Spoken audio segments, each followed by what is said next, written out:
ग्राम प्रधान साहबों का, उपस्थित हमारे सभी हेड टीचर साहबान लोगों का स्वागत है। मैं अपनी कुछ बात संक्षेप में अपनी बात रखना चाहता हूँ। जो ये कार्यशाला आज जो बुलाई गई है इसके बारे में मैं बताना चाहूँगा संक्षेप में किन किन चीजों के लिए हम लोग आज यहाँ पे एकत्रित हुए हैं, इस कार्यशाला का उद्देश्य क्या है।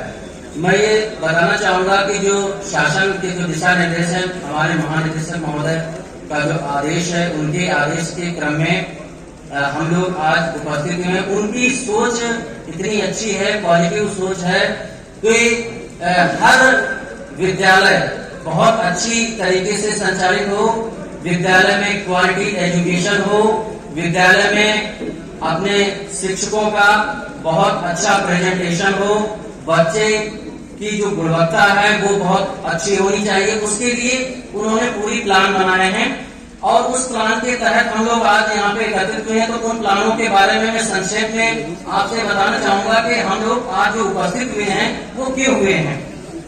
ग्राम प्रधान साहबान लोगों को उपस्थित करने का एक ही शासन का मंतव्य है कि ग्राम प्रधान साहबान अपने गांव से जुड़े हुए, उनके सहयोग में, उनके अंडर में, उनके साथ में उनके गांव सभा का स्कूल होता है। स्कूल में वो व्यवस्था के तहत हर प्रकार की जो है मदद कर सकते हैं, विद्यालय के सहयोग के लिए हर प्रकार की मदद कर सकते हैं।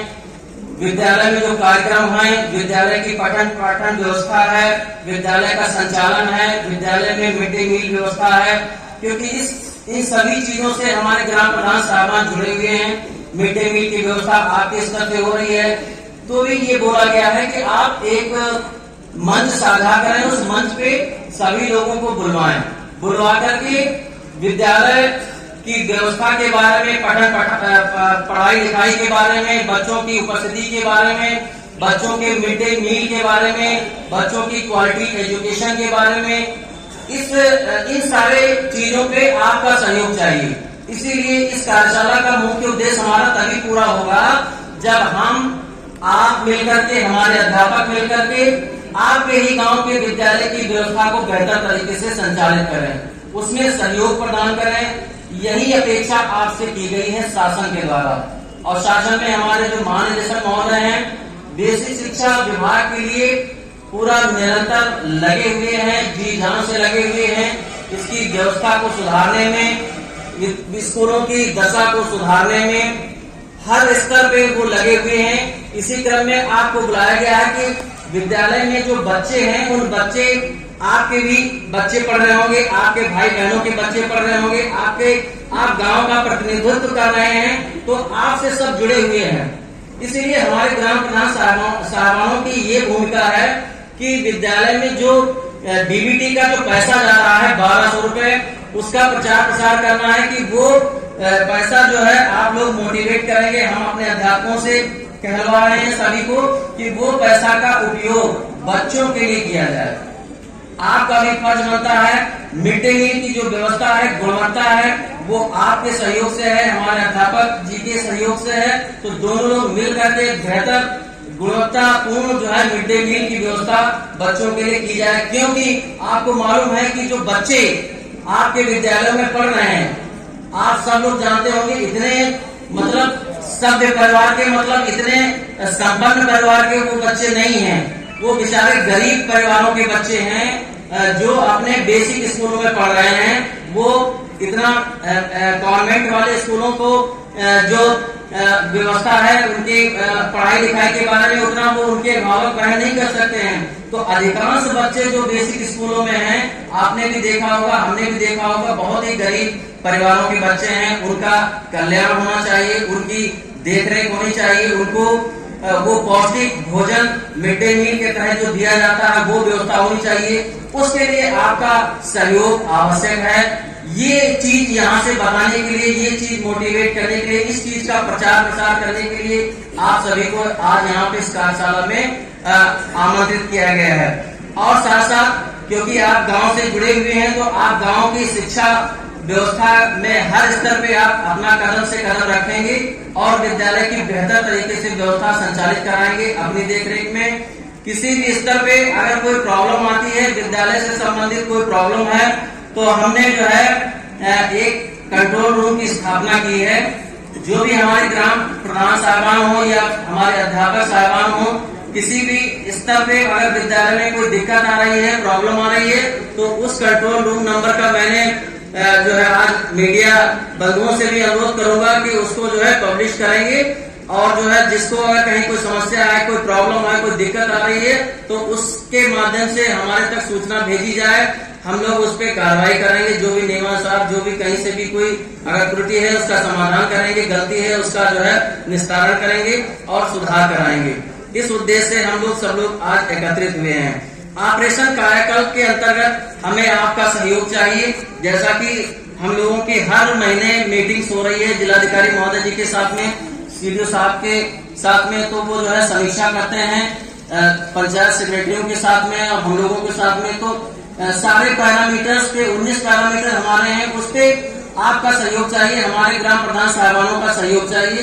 उसमें जो भी आपके पास जितनी धनराशि है, उसमें जो भी जितना भी हो सकता है, उस धनराशि को आपको प्रथम वरीयता में जो है 19 पैरामीटर को आप उसमें सहयोग कराएंगे। विद्यालय की जो 19 पैरामीटर है उसमें आप इस कार्य को पूर्ण कराएंगे।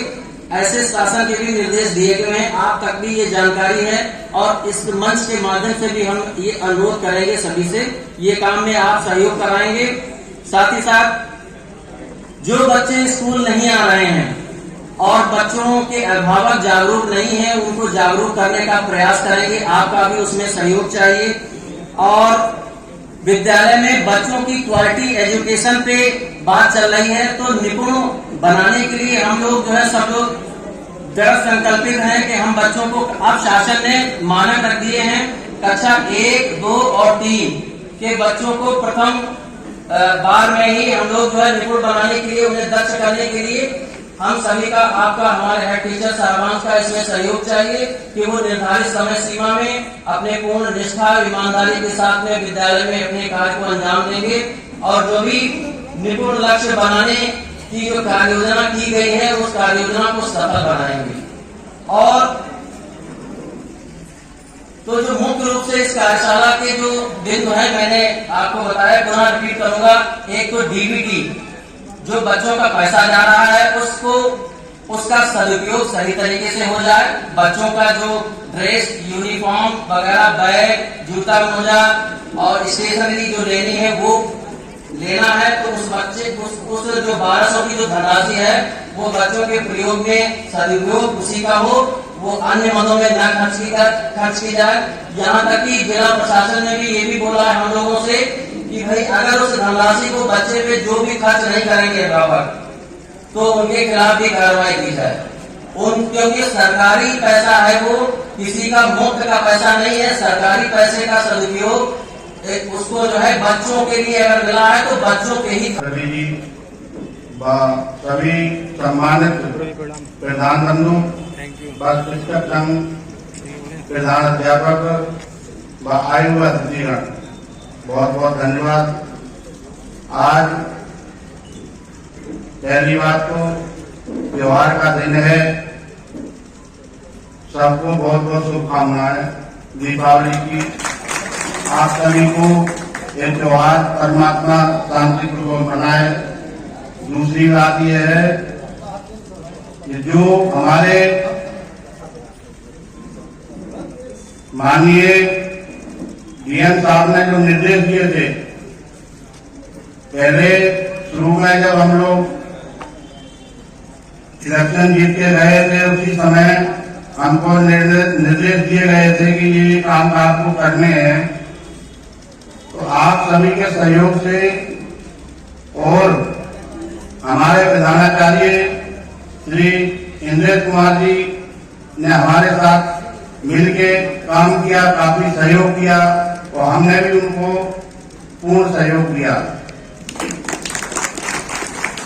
और दूसरी बात यह है कि हम काम करने के लिए तो है, कर्तव्य, हमारा कर्तव्य है कि हम जितना हो सके उसके लिए जो सरकारी स्कूल है, सरकारी स्कूल असल में बदनाम हो चुके हैं। शिक्षा की ओर से हमारे सरकारी जो स्कूल है बदनाम हो चुके हैं, वहाँ पढ़ाई नहीं होती है, शिक्षा नहीं मिलती है, गंदगी रहती है, तो उसके लिए हमें धरातल पर दिखाना पड़ा कि वास्तव में सरकारी स्कूल होता क्या है। हमारे यहाँ आकर के आप एक बार देखें, पता चले आपको कि सरकारी स्कूल में क्या होता है, शिक्षा के क्षेत्र में, स्वास्थ्य के क्षेत्र में या मतलब कार्य क्षेत्र में।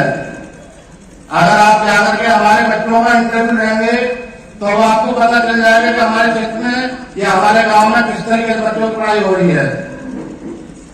दूसरे सफाई क्षेत्र में अगर आप चाहें तो जाकर के देख सकते हैं। सभी अधिकारियों से अनुरोध है एक बार उड़ीसा अगस्त पहुंचे तो उसमें हमारा मकसद ये है कि हम इन बच्चों के भविष्य के लिए जितना कर सकते हैं, जितना हमारा प्रयास है हमें करना चाहिए।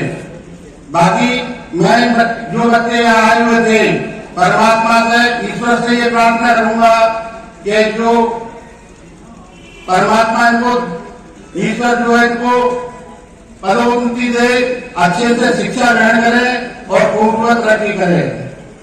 ये मेरी शुभकामनाएं, शुभ आशीर्वाद। धन्यवाद।